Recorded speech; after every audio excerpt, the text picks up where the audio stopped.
This channel does not promote any violent, harmful, or illegal activities. All content provided by this channel is meant for an educational purpose only. নমস্কার বন্ধুরা, ভারতের বিখ্যাত চাল চীনের ঘুমকি উড়িয়ে দিয়েছে নাকি ড্রাগন ভারতকে নিয়ে নতুন কোনো ষড়যন্ত্র করছে?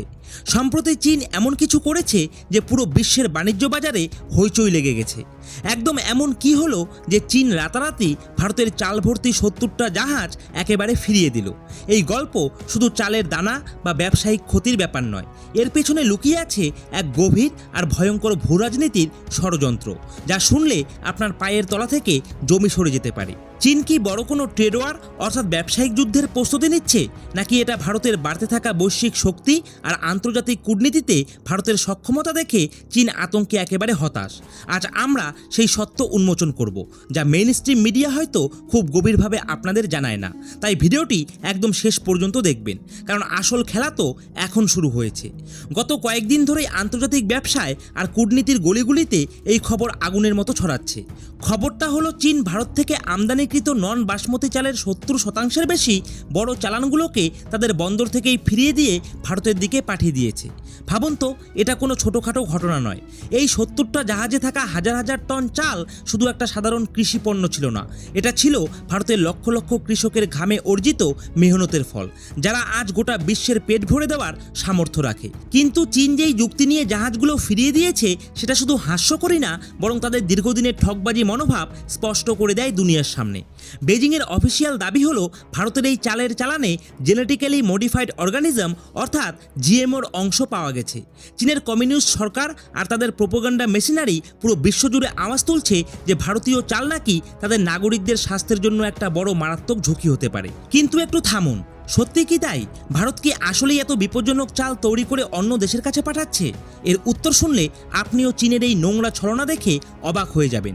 আসল কথা হচ্ছে, ভারতে এখন পর্যন্ত বাণিজ্যিক স্তরে কোনো জিএমও খাদ্য ফসলের চাষই হয়নি। হ্যাঁ, আপনি একদম ঠিক শুনেছেন। ভারত সরকার এবং ভারতীয় কৃষি গবেষণা পরিষদ অর্থাৎ আইসিআর এর খুব কড়া নিয়মের মধ্যে আমাদের দেশের জমিতে শুধুমাত্র বিটি কটন অর্থাৎ কার্পাস তুলোই একমাত্র এমন জিএমও ফসল যার চাষের আইনি অনুমতি আছে। এখন একটু ভাবুন, যখন ভারতের কোনো রাজ্যের জমিতে জিএমও ধানের একটি দানাও ওঠে না, তখন সেটা কিভাবে চীনের জাহাজে পৌঁছে গেল? এই দাবি একদম ওইসব মূর্খ মানুষের মতো যারা বলে যে সাহারা মরুভূমির মাঝে তারা আপেলের বাগান দেখতে পেয়েছেন। আর এই বিষয়ে ভারত সরকার তৎক্ষণাৎ এবং খুবই আক্রমণাত্মক মনোভাব নিয়ে এই ভিত্তিহীন অভিযোগগুলো পুরোপুরি খারিজ করে দিয়েছে।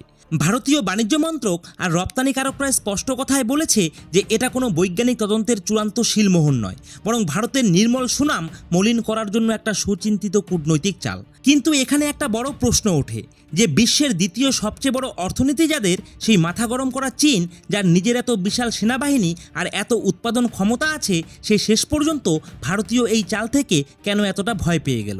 এর পিছনের আসল কূটনৈতিক কারণ কি? আর এই গভীর রহস্যটা বোঝার জন্য আমাদের একটু পেছনে ফিরে যেতে হবে আর জিওপলিটিক্স মানে ভূরাজনীতির সেই ঝুঁকিপূর্ণ দাবার চালটা বুঝতে হবে, যেখানে ঢাল বানানো হয় চালের ব্যবসাকে, কিন্তু পেছনে চালাকি চলে দেশের ক্ষমতা গলানোর, অন্যের অর্থনীতি ধ্বংস করার আর নিজেদেরকে বিশ্বগুরু প্রমাণ করার। এই সময়ে অর্থাৎ 2026 সালের এই যুগে পুরো পৃথিবী এক ভয়ানক খাদ্য সংকট, জলবায়ু পরিবর্তন আর সাপ্লাই চেন ভেঙে পড়ার কারণে দ্রব্যমূল্য বৃদ্ধির মুখে দাঁড়িয়ে আছে। এমন এক সংকটের মাঝখানে ভারত এক গ্লোবাল ফুড সেভিয়ার অর্থাৎ বিশ্বের তরণহার হিসাবে ভারত উঠে এসে সামনে দাঁড়িয়েছে। আজকের বিশ্বের চাল রপ্তানি বাজারে ভারতের আধিপত্য এত বিশাল যে আমরা বৈশ্বিক চাহিদার প্রায় 40% একাই পূরণ করি। ভারতের যেই দেশে ইচ্ছা সেখানে চাল পাঠিয়ে তাদের দুর্ভিক্ষ থেকে বাঁচাতে পারে। আর এ কারণেই আজ ভারতের এই সফট পাওয়ার আর ফুড ডিপ্লোমেসি চীনের চোখে ঠেক দিচ্ছে। চীন, যারা সবসময় নিজেকে এশিয়ার নিরঙ্কুশ নেতা মনে করছে, এটা তাদের একদমই সহ্য হচ্ছে না যে গ্লোবাল সাউথ বা গ্লোবাল সাউথের দেশগুলো, আফ্রিকা, মিডল ইস্ট, এমনকি অনেক দক্ষিণ পূর্ব এশিয়ার দেশ এখন ধান চালের নিরাপত্তার জন্য চীনের দিকে নয়, বরং ভারতের দিকেই তাকিয়ে আছে।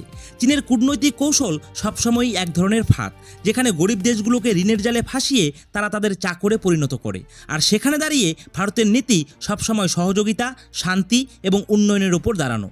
অনেক আন্তর্জাতিক ব্যবসায়ীদের স্পষ্ট মতামত যে চীন যখন এই 70টা জাহাজের চালান প্রত্যাখ্যান করেছে সেটা প্রকৃতপক্ষে ভারতের কৃষি রপ্তানিকে বিশ্ববাজারে বদনাম করার একটা গভীর ষড়যন্ত্র। ড্রাগন চায় যে আন্তর্জাতিক বাজারে এই গুজব দ্রুত ছড়িয়ে পড়ুক যে ভারতের খাবার নিরাপদ নয়, যেন ভয়ের চোটে ইউরোপীয় ইউনিয়ন, আমেরিকা আর মিডল ইস্টের মার্কেটগুলো ভারতীয় পণ্যের ওপর কঠোর নিষেধাজ্ঞা আরোপ করে দেয়। চীনের নিজস্ব অর্থনীতি এখন সবচেয়ে কঠিন ও খারাপ সময়ের মধ্যে দিয়ে যাচ্ছে। ওদের রিয়েল এস্টেট মার্কেটগুলি পুরোপুরি ধসে গিয়েছে। বড় বড় বিদেশি কোম্পানিগুলো তাদের সামগ্রী প্যাক করে চীন ছেড়ে ভারতের দিকে চলে আসছে। আর চীনা কমিউনিস্ট পার্টির রূঢ় শাসনের বিরুদ্ধে ওখানকার সাধারণ মানুষের মধ্যে একটা লুকানো রাগ জমেছে।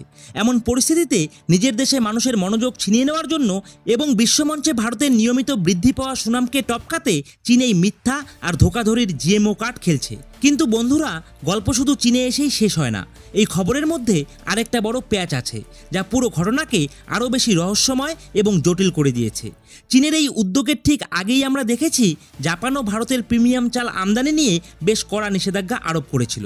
এখন আপনি ভাবুন তো, এটা কি শুধু একটা কাকতালীয় ঘটনা, নাকি আন্তর্জাতিক মঞ্চে ভারতের বেড়ে চলা অর্থনৈতিক সাম্রাজ্যকে ঘিরে ধরার একটা বড় ধরনের গ্লোবাল লবি?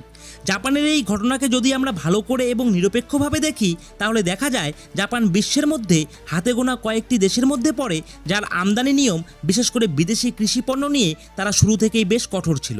জাপান সবসময়ই নিজের স্থানীয় কৃষকদের সুরক্ষার জন্য বিদেশি চালের ওপর প্রচুর ট্যারিফ অর্থাৎ ট্যাক্স আরোপ করে এসেছে। কিন্তু আজ কূটনৈতিক মহলে একটা গুরুত্বপূর্ণ প্রশ্ন উঠছে যে চীন, জাপান এবং অন্য অর্থনৈতিক শক্তিরা মিলে কি কোনো গোপন ব্যাকডোর ডিল করছে যাতে ওয়ার্ল্ড ট্রেড অর্গানাইজেশন অর্থাৎ WTO-তে ভারতের এই কৃষি আধিপত্যকে খোলা চ্যালেঞ্জ দেওয়া যেতে পারে? এটা কি একটা নতুন অর্থনৈতিক শীতল যুদ্ধ যেখানে বন্দুক আর মিসাইল নয় বরং চালের বস্তা আর ব্যবসায়িক নিষেধাজ্ঞাই হলো আসল অস্ত্র? যে দেশ কাল পর্যন্ত আমাদের সীমান্তে হিমালয়ের বরফের চূড়ায় অনুপ্রবেশের চেষ্টা করত, আজ সে আমাদের কৃষকের খামার, আমাদের অর্থনীতি, আমাদের বাণিজ্যিক বন্দরগুলোতে অর্থনৈতিক অনুপ্রবেশের চেষ্টা করছে। কিন্তু চীন হয়তো নিজের অহংকারে এটা ভুলে গেছে যে আজকের ভারত 1962 সালের দুর্বল ভারত নয়, এটা 2026 সালের আত্মনির্ভর, মহাশক্তিশালী আর কূটনৈতিকভাবে আক্রমণাত্মক ভারত, যে চোখে চোখ রেখে লড়াই করতে জানে, ইটের জবাব পাথর দিয়ে পাল্টা দিতে জানে। ভারত সরকার চীনের এই নোংরা কাণ্ডকে খুব সিরিয়াসলি নিয়েছে। আর এখন আমরা সেই সব নতুন গ্লোবাল মার্কেট খুঁজছি যেখানে চীনের আর কোনো প্রভাব নেই। আফ্রিকান দেশ আর ল্যাটিন আমেরিকা আজ ভারতীয় কৃষিজ পণ্যকে খোলা হাতে আর বিনা শর্তে স্বাগত জানাচ্ছে। ড্রাগনের এই কৌশল শেষ পর্যন্ত তার নিজের মাথায় ভারী হয়ে পড়বে, কারণ মিথ্যার ওপর ভিত্তি করে তৈরি করা কোনো প্রচার বেশি দিন টিকে থাকতে পারে না।